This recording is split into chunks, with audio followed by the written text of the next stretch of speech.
Pizza RV came last year in front of the planning board, kind of a, I would say, technicality as a site plan review now. In the meantime, they have been meeting with the special events working group. In the past, there's a different procedure in that department heads are 4 people, the planner, the building inspector, sign off, and then it went to the board of selectmen. In the meantime, the special events working group has been entertaining applications for the use of the parking lot. So they kind of worked things out with that group, and then last year they went in front of the planning board, and they're here again for this year, and it's up for discussion with the board and the applicant for the use or continued use of the parking lot and next steps. Not that I want to see every single one of these permits every time it comes in, but if we're supposed to be involved, I think we should be involved. So I think the differentiation is what's a special event. Now, the carnival is a special event because truly it's a week event or a couple of days. Now, this I think is, that's an easy definition, Gil. I can think everything give that's even simpler for you. Any use that's not currently a permitted use on that property should come to us because it would be special.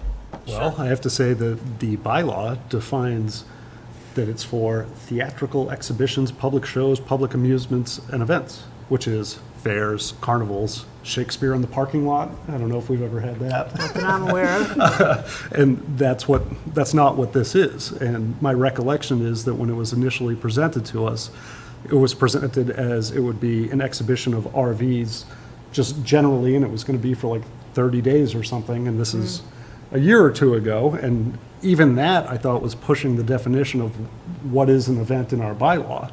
But what's occurred, in fact, since then is not even remotely close to an exhibition, public show, public amusement. And it's a use that's not allowed in the zone. I look at the RVs as a very different scenario because initially I thought they were like for storage or for viewing. I did not look at that as they were using that space to sell them. And to me, that's a whole different ballgame. If you know you're going there for a carnival or a circus or whatever, you're going there once for that and you have no other connection with it afterwards.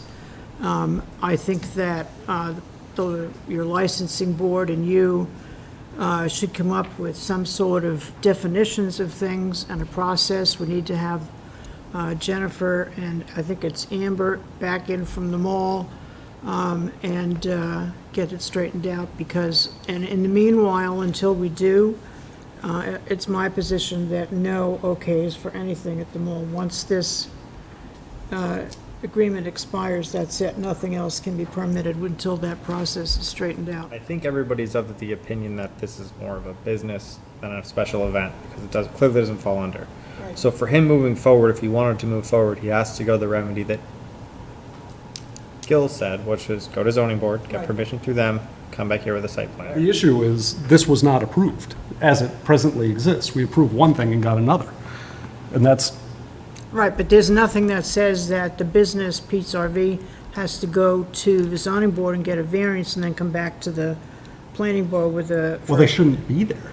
They shouldn't Until you what? have a variance. It shouldn't, you can't just, say the circus comes in, Yep, we say, great, you're gonna have a circus.